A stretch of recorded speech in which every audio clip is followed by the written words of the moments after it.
আসসালামু আলাইকুম।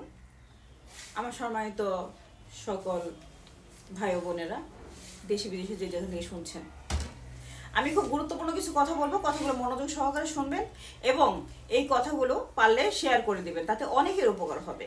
মামলা প্রসঙ্গে যারা মিথ্যা এবং হয়রানির মামলা খেয়েছেন তাদের প্রসঙ্গে কিছু প্রতিকার আছে। আমি দিলশানারা অনি, উপকূল জাতীয় মানবাধিকার সংস্থার কেন্দ্রীয় কমিটির যুগ্ম মহাসচিব এবং পত্রিকার সাথে সম্পৃক্ত আছি। এখন যে অভিযোগগুলো নিয়ে কাজ করেছি সেগুলো সব মানবাধিকারের মাধ্যমে করেছি, কারণ অধিকার সবার আছে। তো সেই ক্ষেত্রে আপনি যদি মিথ্যা মামলা খেয়ে থাকেন, যেমন দলীয় মামলার মধ্যে আপনার নামটা ঢুকিয়ে দেওয়া হয়েছে, তাহলে সেই ক্ষেত্রে কি করতে হবে সেই ব্যাপারে আমি এক কাছে কথা বলবো। কথাগুলো অবশ্যই শেয়ার করে দিবেন, কারণ এই কথাতে অনেকের উপকার হতে পারে। আপনি না হতে পারেন, কিন্তু অনেকের হতে পারে, এটা আপনার কর্তব্য। আর আমার কর্তব্য এবং আমার কাজ অনুযায়ী আমি এই কদিন এতটাই ব্যস্ত, কালকে আমি একটা ভিডিও দিতে পারি নাই, সব এইসব মানুষের নিয়ে ব্যস্ত ছিলাম। তো আমার কাছে একাধিক অভিযোগের শেষ নেই, অনেক অভিযোগ ছিল। তার মধ্যে আমি যেগুলো সত্যতা পেয়েছি যে কোনো নির্দলীয় নির্ভেজাল মানুষ, তাদের পক্ষে সপক্ষে কাজ করেছি। তার মধ্যে একজন আমি নাম বলবো না, কারণ হচ্ছে সবাই ভিডিওগুলো আমার দেখে, আমার এখান থেকে নিয়ে এসে আর করে নাম বলবো না। যার হোক, সাভারের যে মামলা, সেই মামলা প্রসঙ্গে যেটা করবেন, প্রথমত আমি সেটাই আগে বলিনি। আপনি বিজনেস করেন, অথবা আপনি দোকানদারি করেন, অথবা আপনি মানে চাকরি করেন, সেই ক্ষেত্রে চাকরি করলে আপনার একটা আইডি কার্ড থাকবে বা কিছু একটা আছে।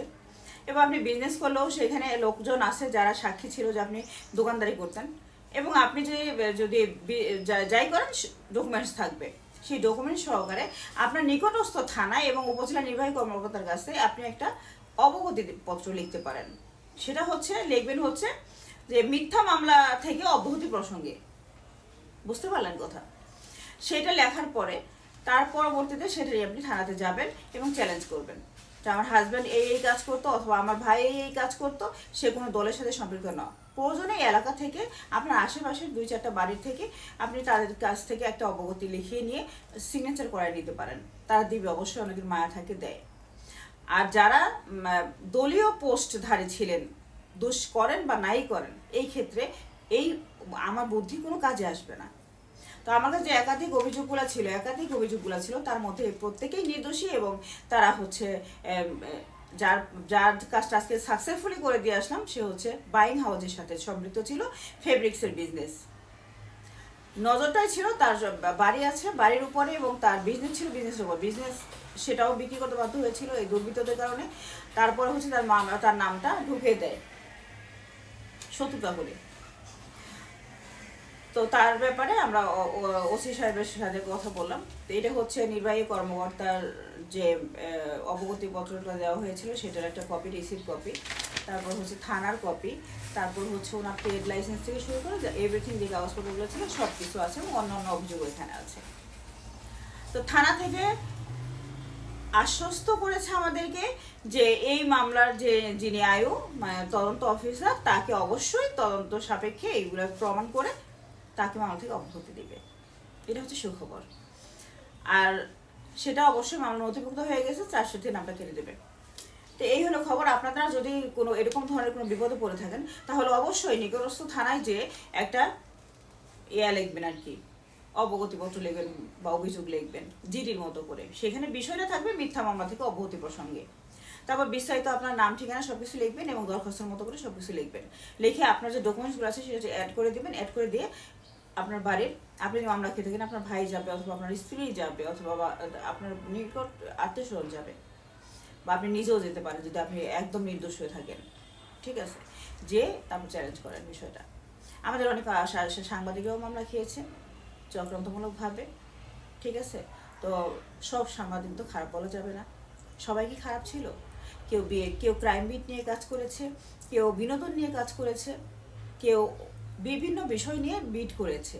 তাদেরকে মামলা দিয়ে হয়রানি করার কি দরকার ছিল? তারা কি মামলার সাথে সম্পৃক্ত?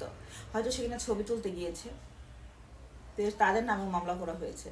যখন আওয়ামী লীগ ক্ষমতায় ছিল, তখনও বিভিন্ন প্যানেল ছিল, সেই প্যানেলে হয়ে অনেকে কাজ করেছে, হয়তো সেটাই হয়তো তার দোষ। কিন্তু এটা আসলে ঠিক করা হয়নি। সাংবাদিক জাতির বিবেক।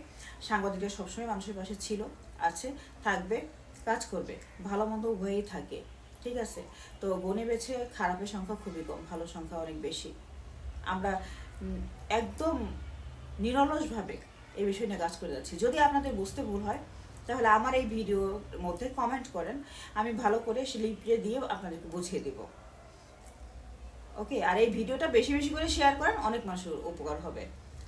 তো আমার নামটা কি? দিলশান আরা অনি। আপনারা কিন্তু বলতে ভুলে যান, আমার নামটা অ্যানি অ্যানি বলেন। আমার নামটা আসলে এ দিয়ে লিখছিলাম, এই জন্য আপনাদের বোঝার সমস্যার কারণে নামের স্পেলিংয়ে কোনো ভুল নাই, তারপর আমি ও দিয়ে দিয়েছি বোঝার জন্য। আমার নাম অনি, দিলশান আরা অনি। তো সবাই ভালো থাকবেন, সবার সুস্বাস্থ্য এবং মঙ্গল কামনা করি। বন্যার মধ্যে যারা মারা গিয়েছে শিশু বাচ্চাগুলোর জন্য আমার খুব কষ্ট হচ্ছে, এবং তাদের আত্মার মাগফিরাত কামনা করছি, এবং দুর্যোগ মোকাবেলা করে আমরা সামনে এগিয়ে যেতে পারি, এবং প্রত্যেকটা বিষয়ে যেন আমরা অনৈতিক যে বিষয়গুলো সেগুলো প্রতিবাদ করতে পারি। সেই জন্য সবাই আমরা একত্রিত হয়ে কাজ করব। আমরা একা না, আমরা অনেকজন, আমরা এই দেশের জনগণ। আমরা দেশকে ভালোবাসি, মানুষকে ভালোবাসি, মানুষের মধ্যেই সব কিছু। তো সবাই ভালো থাকবেন, এবং ভুক্তভোগী যারা আছেন বা আপনার নিকটস্থ কোনো ভুক্তভোগী থাকলে তাদেরকে এই বুদ্ধিগুলো দেবেন, পরামর্শগুলো দেবেন, কাজে লাগবে, আশা করি কাজে লাগবে।